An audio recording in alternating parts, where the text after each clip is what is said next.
George को ब्रह्मादिक तरसत सूरज शीश चढ़ाऊं। व्यास स्वामिनी की छवि निरखत विमल विमल जस गाऊं। किशोरी तेरे चरणन की रज पाऊं। तो नाम परम सत्य है। ये विषय सबके समझने का नहीं है। यहाँ हजारों लोग बैठे हैं, पर यह विषय उनके ही मतलब का है जो नामाश्रित है। इसलिए सबके मतलब की बात होनी चाहिए ना कथा में। केवल उठ करके नृत्य करना है, उछल करके आनंद करने वाला ही प्रसंग नहीं होना चाहिए। हर तरीके के लोग कथा में आते हैं, सबके विषय की चर्चा। कोई निकुंज उपासी आए हैं, उनके लिए भी कई लोगों को इतने से ही मतलब है कि हमको यही बता दो कि सुबह वाला दीप कितने बजे जलाना होता है, रात्रि को भोग कितने बजे लगाना होता है, सुबह उठाना कैसे है, रात में सुलाना कैसे, इतना ही बता दो बस। इससे ज्यादा हमको ठाकुर जी की इच्छा नहीं है। तो हर तरीके के लोग कथा में हैं। तो अभी तक का जो विषय था ये उनके लिए है जो नाम प्राप्त, जो अपने जीवन का उद्देश्य मान चुके हैं कि हमारा उद्देश्य केवल भगवत प्राप्ति है और कुछ नहीं। वो नाम का आश्रय लो और धीरे धीरे धीरे नाम कृपा करेगा। और वही नाम परम सत्य है, परम सत्य है। भागवत जी के दूसरे श्लोक में कहते हैं, धर्म प्रोजित तवुत्र परमो निर्मत्सराणां सताम् वैद्यं वास्तवमत्र वस्तु शिवदं तापत्रयोन्मूलनम्। श्रीमद्भागवते महामुनि कृते किं वा परैरीश्वर सद्यो हृद्यवरुध्यते त्रिकृतिभिः शुश्रूषुभिस्तत्क्षणात्।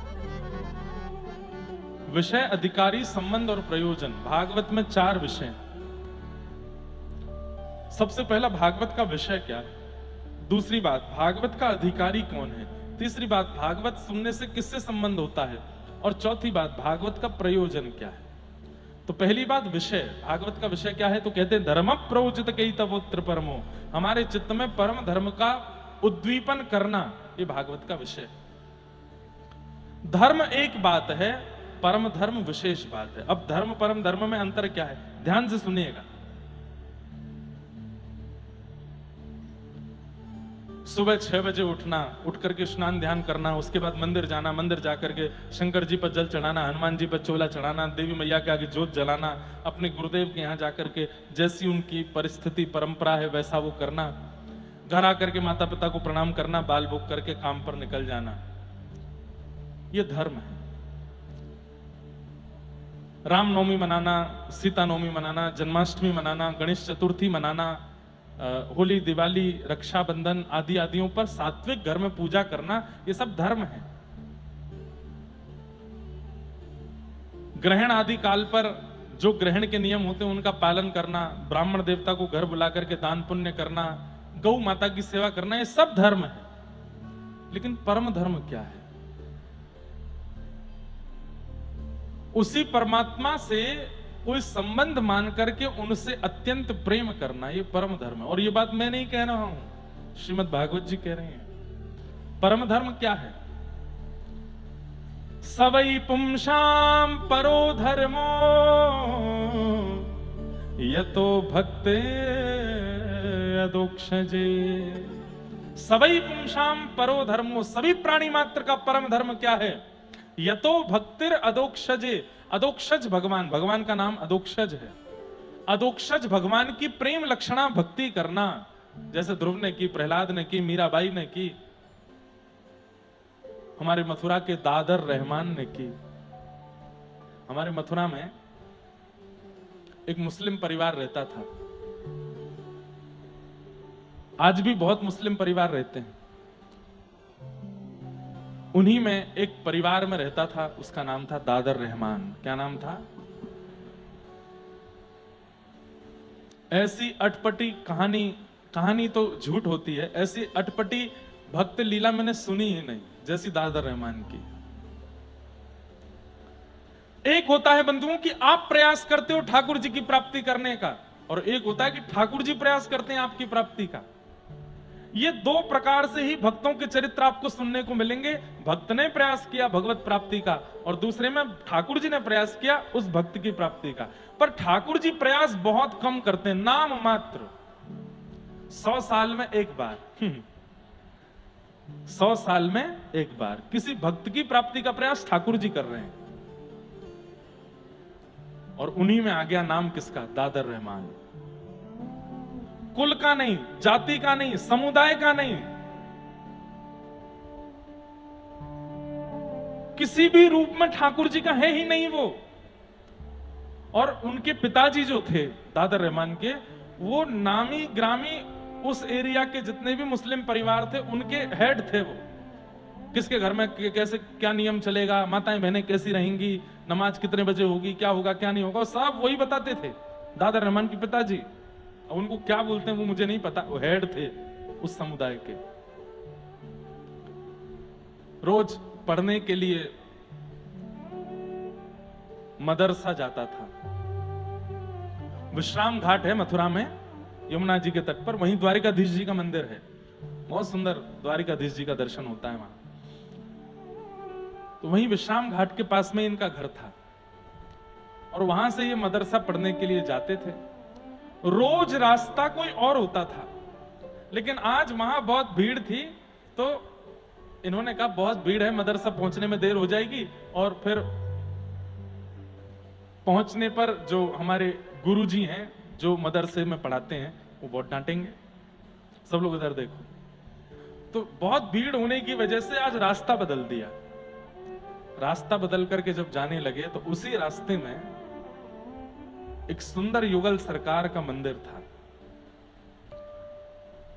और भगवत कृपा से पहले मंदिरों में ऐसा नियम होता था कि जैसे अगर मेन रोड पर मंदिर है, आज भी अगर कोई मंदिर ऐसे बनते हैं तो आप जाके वहां बोल सकते हो, जिद मत करना, बस बोल देना कि रोड से ठाकुर जी का दर्शन नहीं होना चाहिए, कि चलता फिरता आदमी चप्पल पहने कैसे भी ठाकुर जी को देख के निकल रहा, नहीं। इसलिए प्राचीन काल में मंदिर अगर जो रोड पे होते थे तो द्वार पर एक ऐसे एक दीवार लगा देते थे, यहां से पुरुष प्रवेश करो, यहां से स्त्री, अंदर आके ही दर्शन होगा। नियमित रूप से हाथ धो के, पैर धो के, जूता चप्पल उतार के भीतर आओ, तब ठाकुर जी का दर्शन करो। अब रोड पे है, वहीं से ही लोग दर्शन करते जा रहे हैं, पान खाते हुए दर्शन करते हुए जा रहे हैं, वहीं से ही सब्जी मंडी से ही दर्शन करते, ऐसा नहीं। जिद मत करना कहीं कोई मंदिर ऐसा दिख जाए तो, पर निवेदन करना कि एक कोई ऐसी कुछ लगा दीजिए ना कि भीतर आके ही दर्शन करे। तो वो वहां एक दीवार थी, और वो एक दिन पहले ही टूट गई थी। अब ये देखो, इस सारी योजना भगवान ने बनाई है।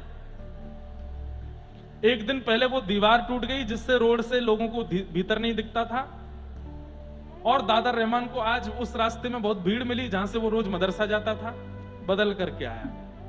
बहुत सीधा साधा बालक, 15 वर्ष की अवस्था थी, जा रहे थे, बस ऐसे देखते हुए चल रहे थे। नगर में नया रास्ता था, तो नया रोड था, तो कौन सी दुकान है, क्या है क्या है। तभी एक झरोके में से भीतर देखा तो मुरली मनोहर लाल ऐसे त्रिभंग ललित श्याम सुंदर वंशी बजा रहे हैं, और श्री किशोरी जी कटाक्ष भर के उनको देख रही हैं, और बस ये रूप माधुरी। 4 कदम आगे गए और रुक गए, और फिर वापस आए, फिर देखा, और देख करके बस देखते रह गए। अपने तन की स्थिति पर खुद, उनको नाम भी नहीं पता है ये कौन है। हाँ, बस इतना पता था कि हम मथुरा में रहते हैं, यहाँ हिंदुओं के भगवान का जन्म हुआ था, वो वंशी बजाते हैं, और उनकी एक प्रियसी है, उनकी एक पत्नी है राधा रानी, और उनको सब लोग कृष्ण कृष्ण कह के बुलाते हैं, ऐसा इतना बस पता था। आज जब वही देखा, मोर मुकुट ऐसे, और ये मधुर वंशी बजा रहे हैं, कटाक्ष से ठाकुर जी श्री जी को देख रहे हैं, श्री जी ठाकुर जी को देख रही हैं, और दादर रहमान बाहर खड़े खड़े उनको देख रहा है। कुछ नहीं पता है, इसके आगे कुछ जानते ही नहीं है, करना क्या है, बोलना क्या है, अब कहना क्या है, कुछ नहीं पता, बस खड़े खड़े खड़े खड़े खड़े 4 घंटे व्यतीत हो गए। 4 घंटे बाद जैसे ही भोग आया ठाकुर जी का, तो पर्दा लगा। पर्दा लगने पर तब उनकी आंखें ऐसे हुई, और अपनी आंखें मीड़ने लगे, आंसू आ गए थे, पूरा यहां कुर्ता नीचे गीला हो गया था। बोले ये हुआ क्या मुझे? किसी से पूछा भैया समय क्या हुआ? बोले दोपहर के 12 बजे हैं। अरे इतनी देर हो गई, मैं तो सुबह 7 बजे निकला था घर से, ये क्या हुआ मेरे साथ? अब मदरसा कैसे जाऊं? मौलवी तो बहुत मारेंगे मुझे। तो इधर जाऊं उधर जाऊं सोचने लगे क्या करूं क्या करूं, घर ही चले गए। और घर जाकर के ना कुछ खाया ना पिया, अपने कक्ष में जाकर के चुपचाप बस बैठे हैं और बोले ये क्या हो रहा है मेरे साथ, ये क्या दिखा था मुझे, इतना अच्छा क्यों लग रहा था, और मुझे इच्छा क्यों हो रही है दोबारा उनको देखने की, मेरा मन क्यों हो रहा है कि मैं दोबारा जाऊं फिर से देखूं उनको। घबराहट होने लगी, कहीं ये पाप तो नहीं है, कहीं अम्मी को पता चले अब्बा को पता चले मारेंगे तो नहीं मुझे। बंधुओं 1947-50 के बीच की घटना है ये। कल्याण अंक आता है गीता प्रेस, उसमें ये अंक लिखा था। और वो दादर रहमान ना कुछ खाए ना पिए, बस पड़े पड़े रुदन कर रहे हैं। और जैसे अम्मी आती हैं या कोई घर का सदस्य आता तो उठ के बैठ जाते हैं, हाँ बोलो क्या हुआ, आज इतना शांत क्यों है? नहीं कुछ नहीं, थोड़ा ऐसी गर्मी लगी ना तो थोड़ा घबराहट हो रही है, नींबू पानी पिएगा? हाँ पी लूंगा। माँ पानी लाई, एक घूंट उनके सामने ऐसे पीते हैं, वो चली जाती है, इच्छा ही नहीं हो रही कुछ खाने की पीने की।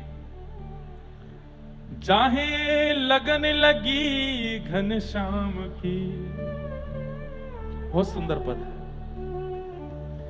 ठाकुर जी की लगन जिसको लग जाती है, बंधुओं यहां सुनने तो आप लोग आते हैं पर अगर भूल से भी अगर ठाकुर जी ने पकड़ लिए ना तो किसी काम के रह नहीं पाओगे।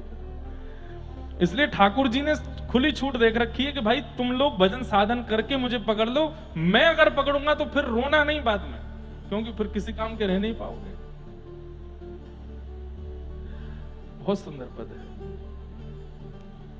दादर रहमान को पता नहीं चल रहा है कि क्या, और बात भी तो नहीं कर सकते किसी से, किससे जाके कहूं, किसको बताऊं अपनी मन की वेदना, जिससे कहूंगा वही मुझे मारेगा, ये क्या कर रहा है तू। लेकिन किया तो मैंने कुछ भी नहीं है, मैं तो बस जा रहा था, देख लिया, अब मैं कैसे रुक गया, कितनी देर देखने लगा, इसमें मेरा क्या दोष है। अपने आप से ही बातें कर रहे हैं। रात भर सोए नहीं, तभी समय हुआ सुबह का, पक्षी आदि सब बोलने लगे, सब नहाने धोने जाने लगे, आप भी बड़े उत्सुक होकर के तैयार हो गए और मन में सोचते हुए जा रहे हैं, नहीं दादर कुछ गड़बड़ हो जाएगा, वहां से नहीं जाना है, अपने वाले मार्ग से ही चलते हैं। और बस जा रहे हैं उस रास्ते से जहां रोज मदर से जिस रास्ते से जाते थे, पर जैसे उस रास्ते पर गए, आज भीड़ भी नहीं है लेकिन रुक गए। नहीं, अपने आप को समझा रहे, मैं रुकूंगा नहीं, बिल्कुल नहीं रुकूंगा, वहां पे गलत है ना, अपराध है, पाप है, लेकिन एक बार देख लूंगा बस। शायद हो सकता है एक बार देखने से जो घबराहट हो रही है, बेचैनी हो रही है, वो नहीं होगी। मदरसा ही तो पहुंचना है, चल लौट के चलते हैं ना वहीं से। वही भाव उचित है।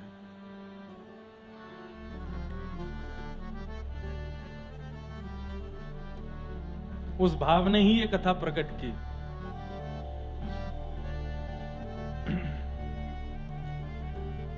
आप दोबारा लौट करके उस रास्ते से जा रहे हैं और बस देखते जा रहे हैं कहां है वो मंदिर, कहां है, तभी वो द्वार दिख गया। घबराहट भी हो रही है, डर भी रहे हैं, पर इच्छा भी हो रही है कि एक बार तो देख लूं।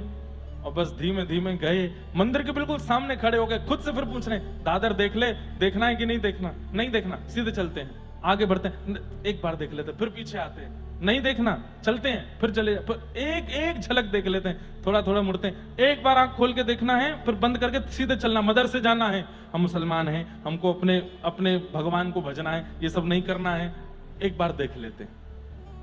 और जैसी नजर करके देखा, आंख खोली, फिर से देखते रह गए, वहीं स्थिर रह गए और सामने खड़े खड़े रोने लगे।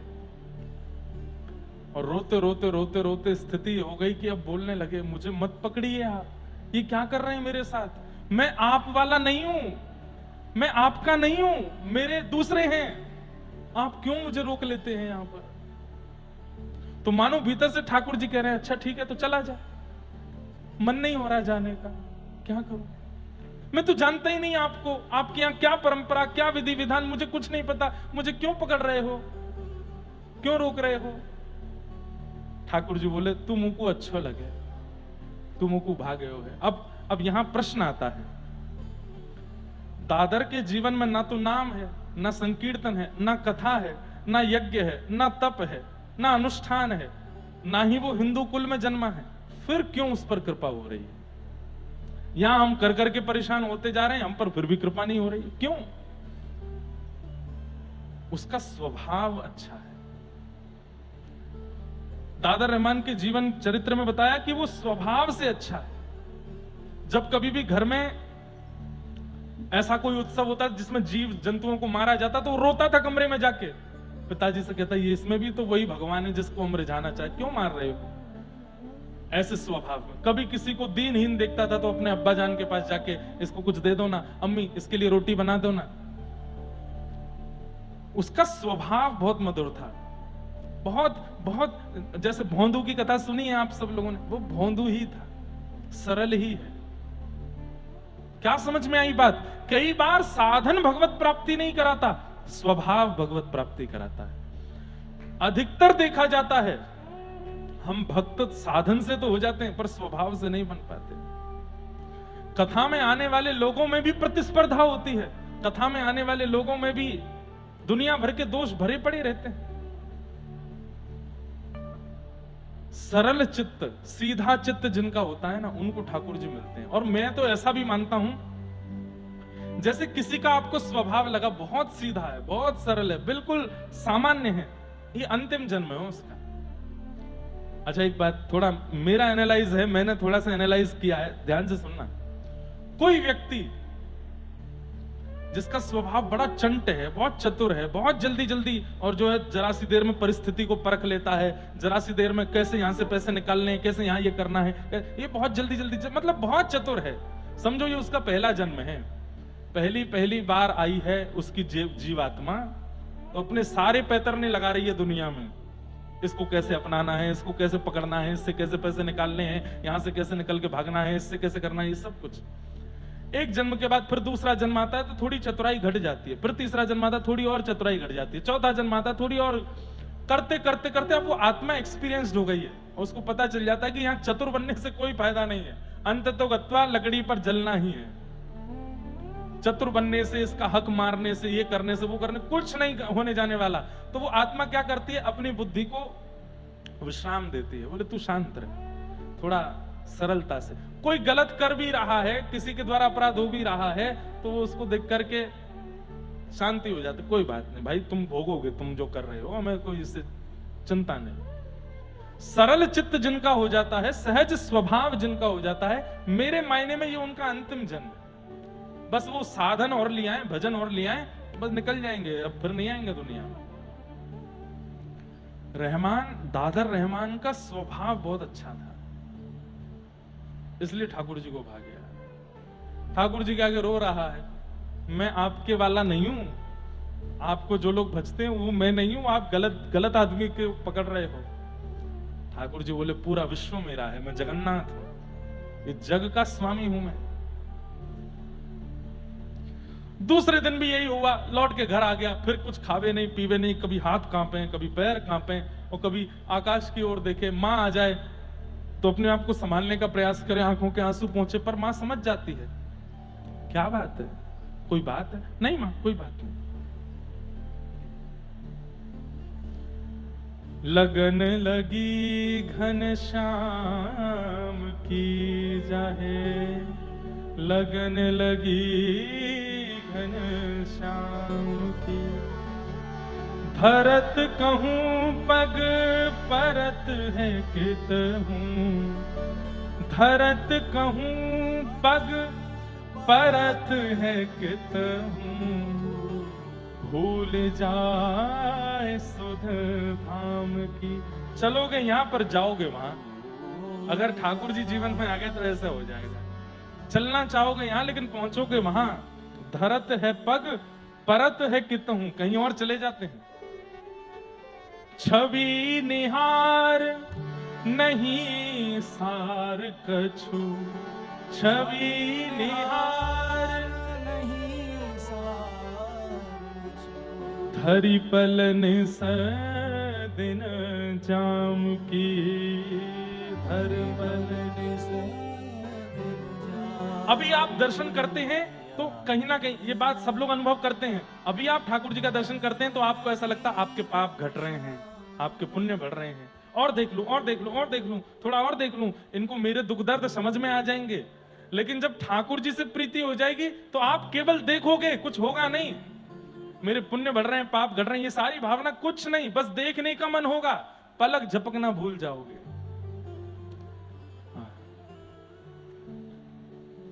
जित मुँह तित ही धावे, जित मुँह तित ही धावे, सुरत न छाया धाम की, सुरत न छाया।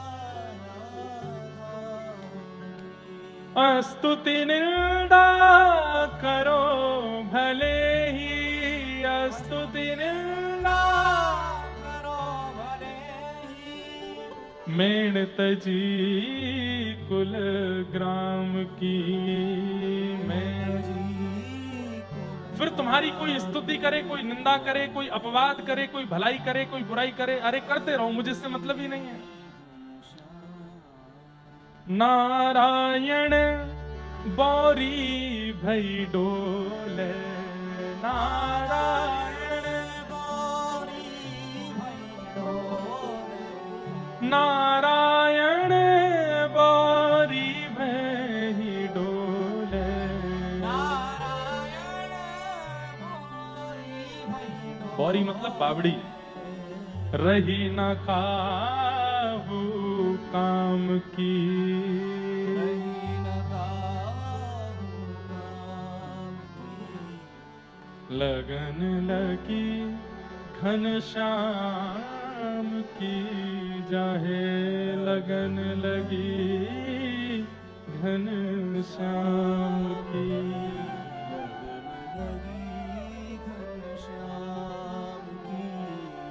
लौट के आ गए वापस। अगले दिन जैसे तैसे अपने आप को संभाल करके और उस मंदिर के रास्ते पर ना जाकर के पहुंच गए, कहां? मदरसा। तो इनके गुरुजी उन्होंने कहा, हे रहमान, 2 दिन से क्यों नहीं आया था तू? क्या बात है? वो गुरुजी बुखार आ गया था मुझको, इसलिए नहीं आया। अच्छा, मैं तो आज तेरे घर आने वाला था पूछने के लिए, सब ठीक है ना, और तो कोई बात नहीं है?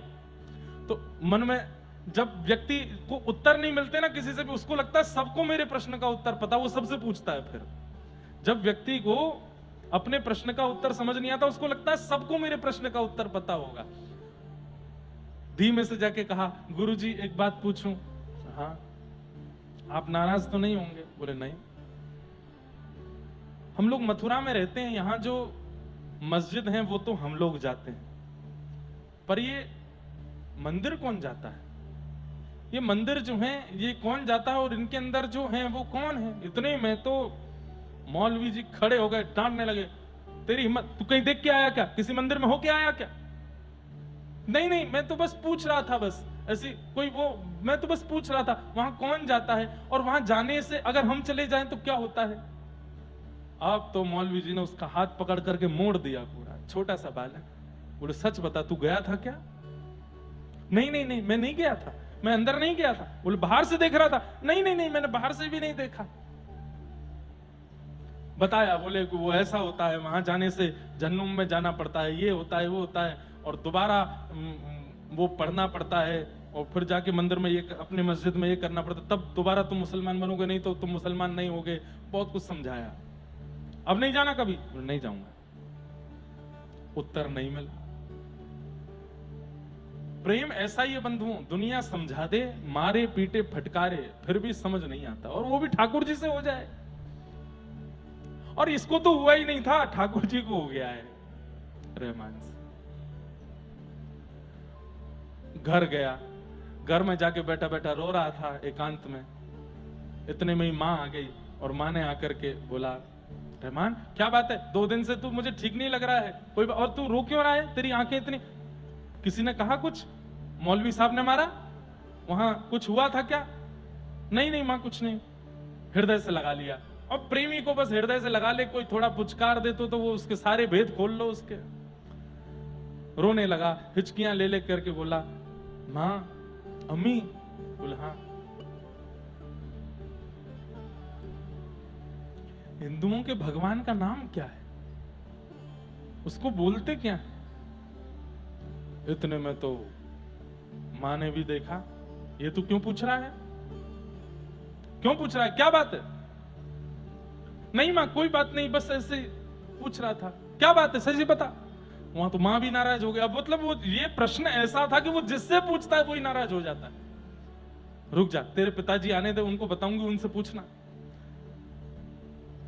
रो रहा था कोने में, बट नहीं, उनसे मत कहिएगा कुछ भी। उन्हें नहीं, आने दे। शाम को जब पिता आए, उन्हें बताया। लाला बैठ जाओ, जहां जगह मिले वहीं बैठ जाओ, बैठ जाओ। शाम को, अब वो तो दादर रहमान के पिताजी तो पूरे मुखिया थे, तो कट्टर अपने समुदाय के हेड थे। उनको जब मां ने बताया, बोले कि रहमान आज ऐसा ऐसा पूछ रहा था। उन्होंने तो कुछ पूछा ना, बस सीधे गए और सीधे जाके बोले, तूने ऐसा प्रश्न क्यों किया? बोले पिताजी बस ऐसी जानकारी के लिए। बोले जानकारी? उन्होंने 5 प्रश्न अपने समुदाय के पूछे। इसके बारे में बता, इसके बारे में बता, ये बता दे मुझे, वहां क्या लिखा है वो बता दे। वो नहीं बता। बोले अपने समुदाय का कुछ नहीं पता है तुझे, और उनके यहां का ये पूछ रहा है तू? हाथ बांधे, पैर बांधे और लोहे की रोड से इतना मारा, इतना मारा, इतना मारा कि जीवन में कभी नाम भी मत लेना वहां का। मां ने आकर के रोका। बोले कि हम मथुरा में रहते हैं, ये उनके भगवान की जन्मस्थली है। हो सकता है कोई बाहर, इतने बालक रहते हैं, कोई हिंदू मित्र बन गया होगा, उसने सिखा दिया होगा। बोले बिल्कुल नहीं, लेना ही नहीं है नाम। आज के बाद यदि नाम लिया, आज तो केवल मारा है, अगली बार पता चला तो तेरे को जमुना जी में फेंक के आ जाऊंगा। और इनके एक चाचा का बेटा था, उसका नाम था कासिम। उसको बुला करके कहा कि कल से रहमान के साथ तू जाएगा, और पूरी खबर रखना, किससे मिलता है, कहां जाता है, किसको देखता है, कहीं ऐसा ना हो कि कोई हिंदू फकीर इसको ले जा करके और साधु महात्मा बना दे, और कुछ भी हुआ तो तेरी खैर नहीं। उसने कहा जी चाचा जी, मैं जाऊंगा कल से। कासिम जाने लगा साथ में। 2-4-10 दिन तो ठीक रहे, लेकिन 10 दिन बाद ये कासिम को कुछ खाने के लिए अच्छा लगता था बाजार में। तो बोलते, ए कासिम तुझे वो अच्छा लगता है ना? बोले हाँ। खाएगा? बोले हाँ। खिलाऊं? बोले खिला दो ना। बदले में मुझे क्या देगा? बोले जो तुम कहो। बोले पक्का? बोले पक्का। कुछ नहीं चाहिए, बस एक रास्ते से हम लोग चलेंगे। हाँ, तेरे को मैं दिलाता हूं। उसको वो चटपटा जो भी सामान था वो दिला। उसको क्या पता था कि उस रास्ते में क्या है? वो जा रहा है साथ में लेकर के।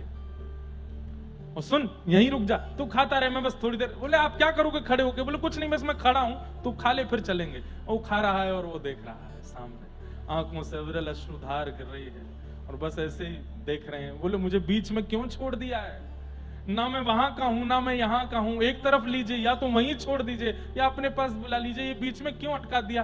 अब कासिम खाते खाते देखे ये भाईजान रो क्यों रहे हैं, ये देख कहां रहे हैं। और जैसे ही देखा तो मंदिर में ठाकुर जी और प्रिया जी। उसने वो सामग्री फेंकी, हाथ पकड़ा। भाईजान क्या कर रहे हो आप? चाचा जान को पता चलेगा क्या करेंगे? देख तू घर पे नहीं बताना, मैं तेरे को रोज ये चीज खिलाऊंगा, उससे भी बढ़िया वाला खिलाऊंगा, तू घर पे नहीं बताना, मुझे देखने दे।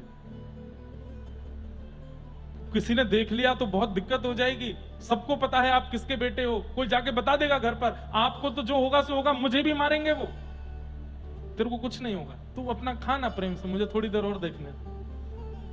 अब रोज कासिम को कुछ खिलाने का लोभ देते हैं, और कासिम उनको मिलवाने ले जाता है ठाकुर जी से। एक दुकान की आड़ में खड़े होकर देखते रहते हैं, कभी रोते रहते हैं, कभी बिलखते रहते हैं, कभी हृदय पर हाथ रख के बैठे रहते हैं। एक दिन उनके पिता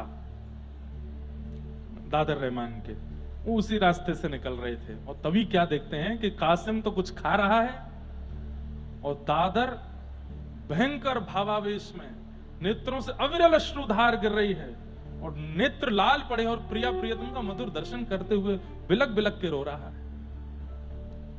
और इन्होंने जैसे ये दृश्य देखा, दादर को नहीं बोला, कासिम, उसने जैसे देखा तुरंत अपनी सामग्री फेंकी, दादर का हाथ, चलो मेरे साथ, चाचा जान ने देख लिया। दोनों घर पहुंचे। थोड़ी देर बाद इनके पिता आए और घर का दरवाजा लगा करके लोहे की रॉड से पैर बांधा, तो लोहे की जंजीर से पैर बांधे, हाथ बांधे, मुख में कपड़ा डाल करके मुंह बांधा, इतना मारा, इतना मारा, इतना मारा कि पूरी शरीर की चमड़ी उधेड़ दी। मां चिल्ला रही है कमरे में बंद होकर के, लेकिन नहीं। कासिम बस रो रहे हैं। पूछते हैं क्यों जाता है? बोले मुझे नहीं पता पिताजी, मेरा कोई दोष नहीं है, मैं कैसे वहां जा रहा हूं, मैं बहुत रोकता हूं अपने आप को, मैं बार बार मना करता हूं अपने आप से, नहीं जाना वहां पर, नहीं जाना, पर पता नहीं क्यों मुझे ऐसा लगता है कि मैं आपका पुत्र नहीं हूं। आप लोग सत्य बताइए, मैं आपके घर में ही जन्मा था क्या? आप मुझे कहीं किसी हिंदू के घर से तो नहीं ले आए थे? मेरे मन बुद्धि में क्यों बार बार वहीं जाने की इच्छा होती है? अरे अब तू हम पर प्रश्न उठा रहा है कि तू हमारा बेटा है कि नहीं, और मारा। और पत्नी को बोल दिया अब ये इसी कोठरी में रहेगा, पैर जंजीरों से बांध दिए, हाथ बांध दिए, मुख बांध दिया, ना इसको रोटी मिलेगा ना इसको जल मिलेगा, कोई इससे बात नहीं करेगा जब तक ये अपने कान ना पकड़े और घुटने टेक करके मेरे साथ नमाज पढ़ने वहां जावे, फिर कुछ प्रक्रिया है उनको नहीं करेगा, तब तक इससे कोई बात नहीं करेगा। जब तक ये राजी नहीं होगा ये बैठा रहेगा यहीं पर। 10 दिन बिना कुछ खाए पिए बस बैठे एकांत में और बस उसी छवि का चिंतन कर रहे हैं।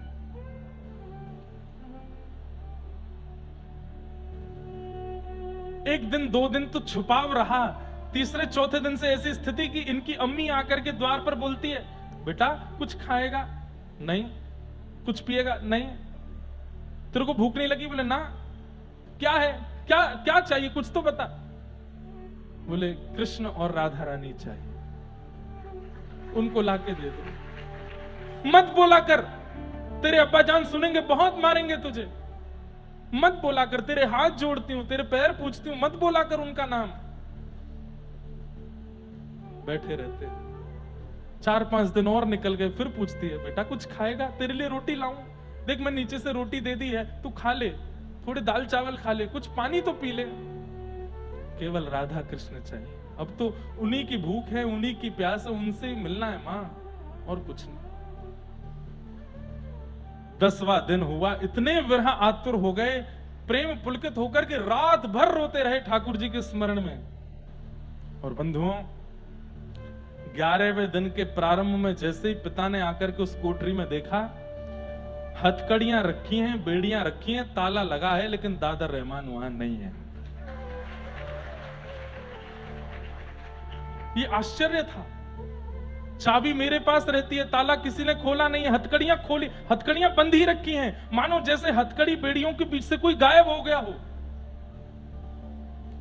आपने तुरंत ताला खोल करके भीतर ढूंढा, कहीं नहीं मिले। हथकड़ी बेड़ियां उठा उठा करके देखी, खोल, जोर जोर से खोल के देखा, खोल नहीं सकता कोई उनको। कहां गया हमारा पुत्र? वहीं पर एक पत्र लिखा था दादर रहमान ने। बोले मां, पिताजी, मैं जिनका हूं वो मुझे लेने आए हैं और मैं उनके साथ जा रहा हूं। आप मेरे लिए ज्यादा प्रयास मत करिएगा। मैंने आपको जो कष्ट दिया, जो परेशानी दी, उसके लिए मुझे क्षमा करना। और ऐसा कह करके वो पत्र छोड़ गए। मथुरा में ढूंढा, गलियों में ढूंढा, यमुना जी के तट पर ढूंढा, आगरा तक ढूंढा, लेकिन दादर रहमान नहीं मिले। केवल 11 दिन में भगवत प्राप्ति हो गई। मुस्लिम हकीमों के पास, बड़े बड़े झाड़ फूंक करने वालों के पास, भविष्य बताने वालों के पास गए, किसी ने कुछ बताया, किसी ने कुछ बताया, कोई भी प्रमाण नहीं दे पाया कि कहां है दादर। 8-9 महीने निकल गए, नहीं मिले। तब एक बंगाल के एक यात्री मथुरा आए थे। उन यात्रियों में एक बहुत बड़े ज्योतिषाचार्य थे, बंगाली थे। उनके पास आप गए और जाकर के रोते हुए बोले कि देखिए, मैं दूसरे समुदाय का हूं, लेकिन मेरी बहुत बड़ी दिक्कत है, आप समाधान करो। मैंने नाम सुना मथुरा में कि आप भविष्य बताते हैं। बोले हाँ, मेरे बेटे के साथ ऐसा ऐसा हो गया। 1 महीने के अंदर, और वो गायब हो गया कमरे से, पत्र लिख करके गया है। आपने जब स्थिति सुनी, वो क्या बोलता था, क्या कहता था, कैसे रोता था। बोले मैंने देखा था मंदिर के बाहर खड़े होते रोते हुए उसको। कैसे हो सकता है? हम तो मुसलमान हैं, हम तो इतने समय की नमाज करते हैं, ऐसा करते, कैसे मेरे बेटे पर उसका प्रभाव हो ही नहीं सकता, किसी ने जादू किया है। वो जो बंगाल के ज्योतिषी आए थे, संभवतः उनका नाम प्रमोद चट्टोपाध्याय, उन्होंने कहा आप जाइए, मैं कुछ संकेत होगा तो आपके घर भिजवा दूंगा। और सुनते ही वो तो गए, आप सुनते ही प्रमोद जी तुरंत मथुरा से वृंदावन की ओर गए, क्योंकि समझ गए थे जो जो लक्षण बताए हैं ये कृष्ण विहरणी गोपियों के, ये किसी सामान्य के नहीं हो सकते। और आपने वृंदावन में भ्रमण करते करते जब केसी घाट के पास जाकर के दूर देखा तो यमुना के पल्ली पार कुछ वृक्ष हैं और उन वृक्षों के बीच में कुछ चमक रहा है। यमुना जी पार करके जब आप वहां गए तो दो वृक्षों के बीच में एक अनंत समाधि लगाए व्रजरज तन पर लपेटे हुए दादर रहमान बैठे थे। एक कॉपीन पहन रखी है बस, और युगल नाम महामंत्र जप रहे हैं। आपने उनका जब दर्शन किया, कुछ कहना चाहा, लेकिन उन्होंने कोई प्रत्युत्तर नहीं दिया। जैसे ही आपने थोड़ी और वार्तालाप करनी चाहिए, आपने उनकी ओर एक बार देखा और देख करके कहा मेरे प्रिया प्रियतम आए हैं, मैं जा रहा हूं। और ऐसा कहकर के आपने तुरंत यमुना जी में छलांग लगा दी और वहीं अंतर ध्यान हो गए। फिर उसके बाद दादर रहमान कभी नहीं मिले। ये है,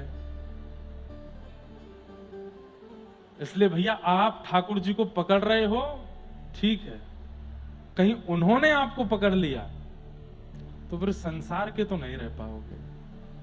और यदि बहुत चाह हो कि वो पकड़ लें तो अपने स्वभाव को मधुर बना लो। नहीं है इच्छा इस संसार के, वैसे तो अब इच्छा वैसे लगती नहीं है इस संसार में रहने की, यहाँ के व्यवहार विचारों का निर्वहन करने की, बस इच्छा होती है वो मिल जाए। अपने स्वभाव व्यवहार को मधुर बना लीजिए और थोड़ा सह लीजिए, इस संसार में सह लीजिए। हमेशा के लिए दादर रहमान श्री प्रिया प्रियतम के मधुर सेवा में विलीन होंगे। लगन लगी घन श्याम की जाहे, लगन लगी घन श्याम की, लगन लगी घन श्याम की जाहे, लगन लगी घन श्याम।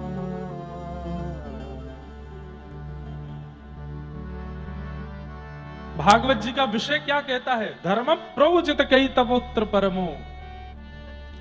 परम धर्म यानी कि प्रिया प्रियतम से प्रेम करना, यही परम धर्म है। आप लोग कहीं घबराना नहीं कि दादर रहमान जैसे हमारी हालत तो नहीं हो जाएगी, हम इतने पवित्र नहीं है। और मुझे पूर्ण विश्वास है हम आप सबके साथ ये हो ही नहीं सकता, क्योंकि हम अपनी स्थिति जानते हैं। इतनी पवित्रता हमारे स्वभाव व्यवहार में नहीं है कि ठाकुर जी ऐसे स्वीकार कर ले। हमें ही लगना पड़ेगा पीछे, हमें ही लगना पड़ेगा, और वो लगना ही परम धर्म कहलाता है। उनसे प्रीति, उनसे प्रेम।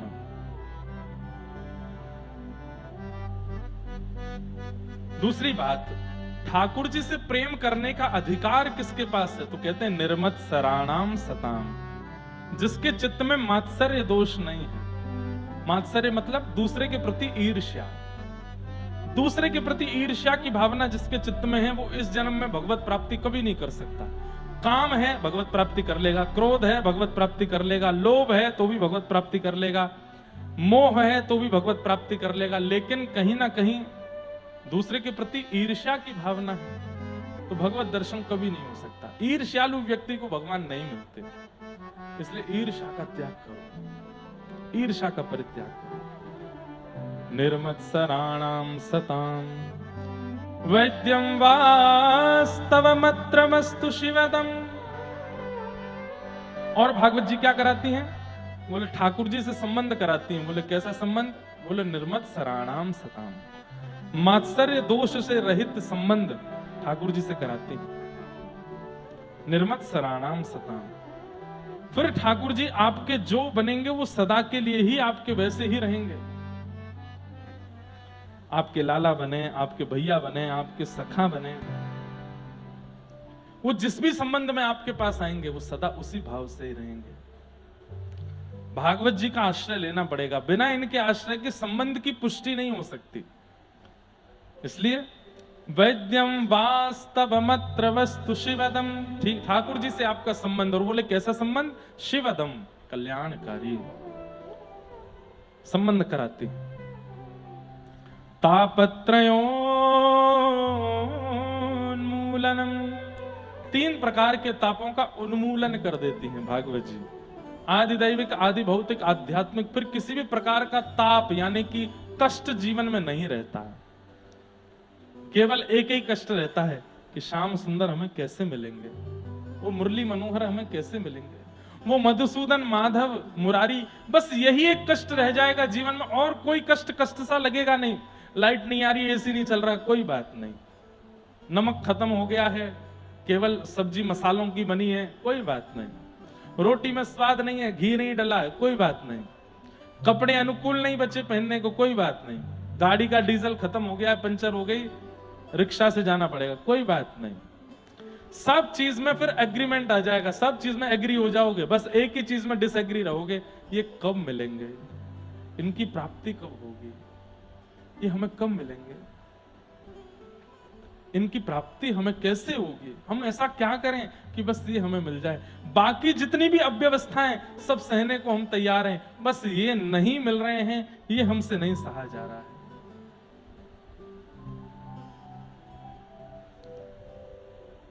इनके बिन मोहे सल न पड़त है, जानत मेरी छाती। इनके सल न पड़त है, जानत मेरी छाती। ऊंचे चढ़ चढ़ पंत निहारूं, ऊंचे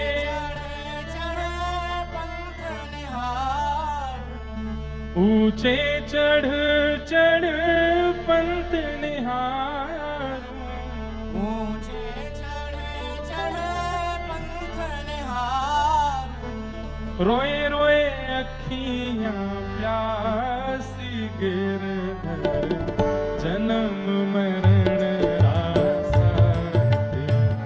गिरधर जन्म मरण रासाती, गिरधर जन्म मरण रासाती।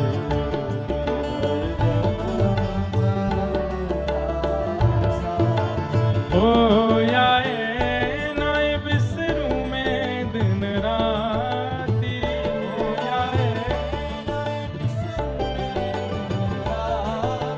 ओ आए नाय बिसरूं मैं दिन राती।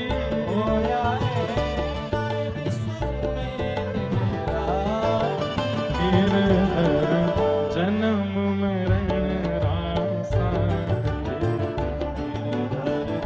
करताल बजा के गाओ। गिरधर जन्म मरण रासाती।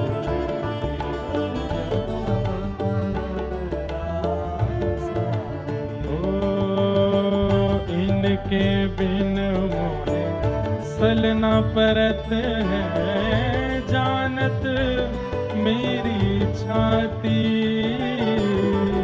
इनके बिन मोहे सल न परत है, जानत मेरी छाती।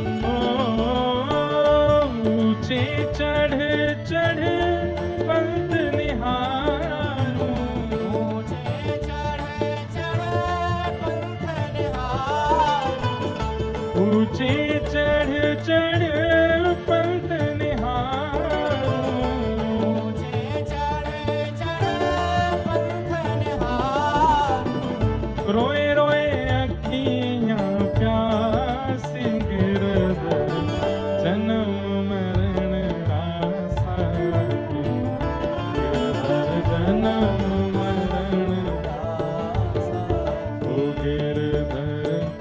जन्म मरण आसा गिरधर। बोलो गिरधर गोपाल की।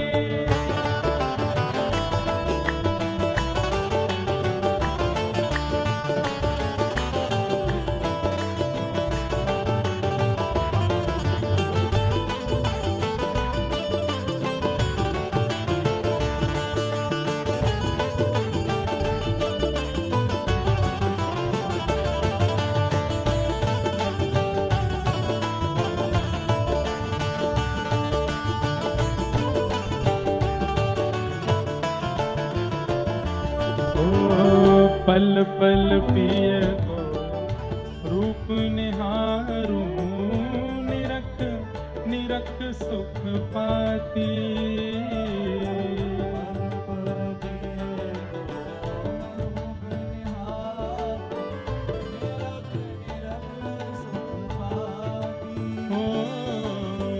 पल पल पिय को रूप निहारूं निरख निरख सुख पाती।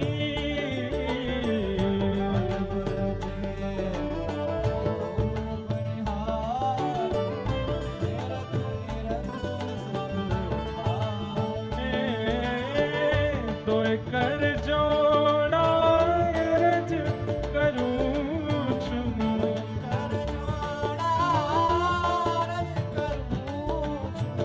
तोय कर जोड़ा रज करूं छू।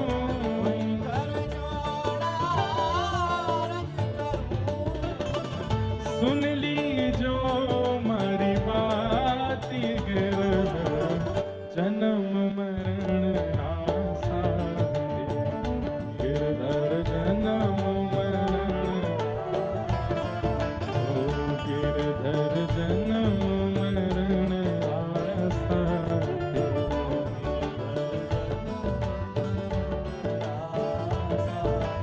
ओ आए नाई बिसरूं मैं दिन राती।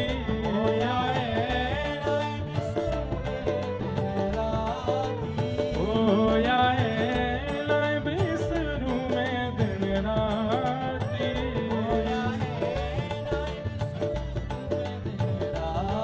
ओ गिरधर जन्म मरण आसा गिरधर जन्म मरण। गिरधर जन्म मरण आसा। श्री राधा गिरधर लाल की।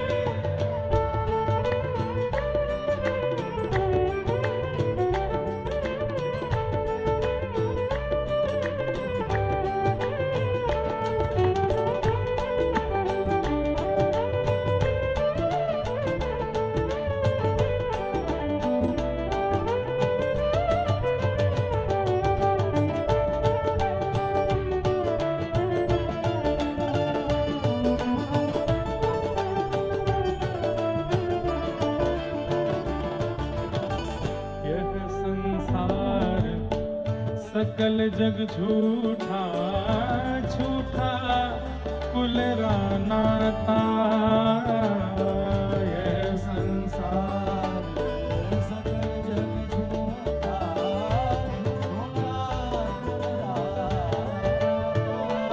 ओ यह संसार सकल जग झूठा झूठा कुल रानाता।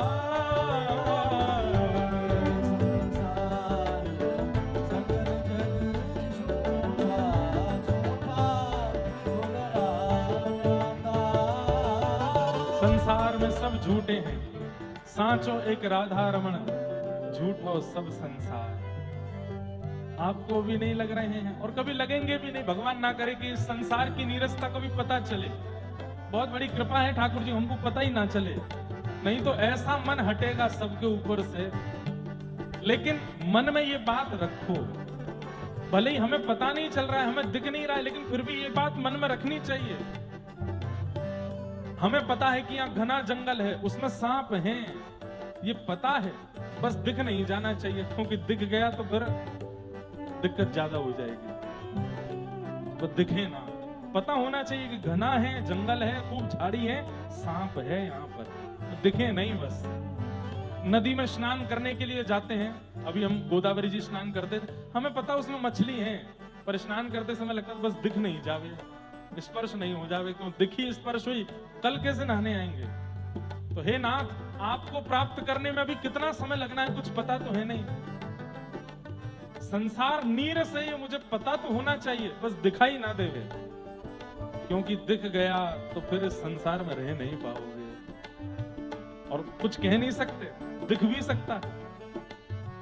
इसलिए पहले ही मन में विश्वास करके रखो, यह संसार सकल जग झूठा, झूठा कुलरा नाता। संसार सकल जग झूठा, झूठा कुलरा नाता। ओ, मीरा के प्रभु गिरधर नागर, मीरा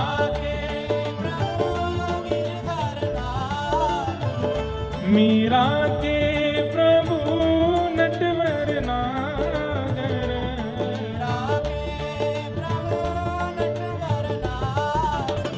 हरि चरणा चितरा गिरधर, जन्म मरण रासा, गिरधर जन्म मरण रासा, ओ गिरधर जन्म मरण रासा, गिरधर जन्म मरण रासा। ओ याए नाय बिसरू में दिन राती,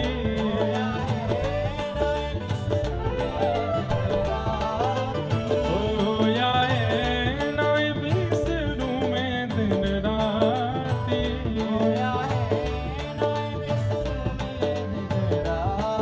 ओ गिरधर जन्म मरण रासा, गिरधर जन्म मरण रासा, ओ गिरधर जन्म मरण रासा,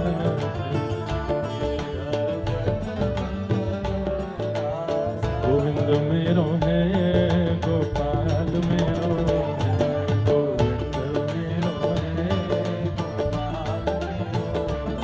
मेरा गिरिवर हरि नंदलाल मेरो है, मेरा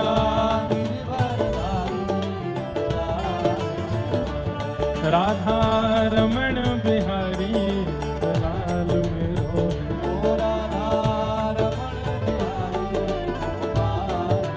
हे गोविंद मेरो है, गोपाल मेरो है, हे गोविंद मेरो है, गोपाल मेरो है। हमारे भारत में एक व्यास जी हुए, उनका नाम था श्री डोंगरे जी महाराज। क्या नाम था? जोर से बोलो। बहुत अच्छे वक्ता, और उनकी परंपरा से व्यासपीठ इतनी आगे बढ़ी। वे अपनी कथा में जितने वर्ष तक कथा किए यही कीर्तन गाते थे, गोविंद मेरो है, गोपाल मेरो। तो किसी बंबई के सेठ ने उनसे पूछा कि स्वामी जी आप एक ही कीर्तन गाते हो, थोड़ा बदल बदल के गाया करो। तो क्या उत्तर दिए?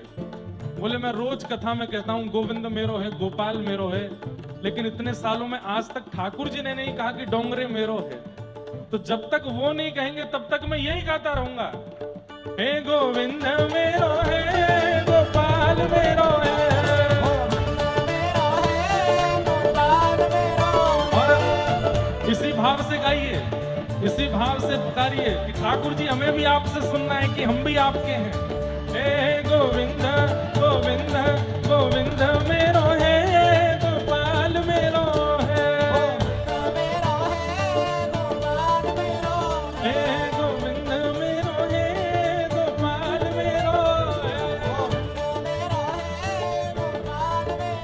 ओ राधा रमण बिहारी लाल मेरो,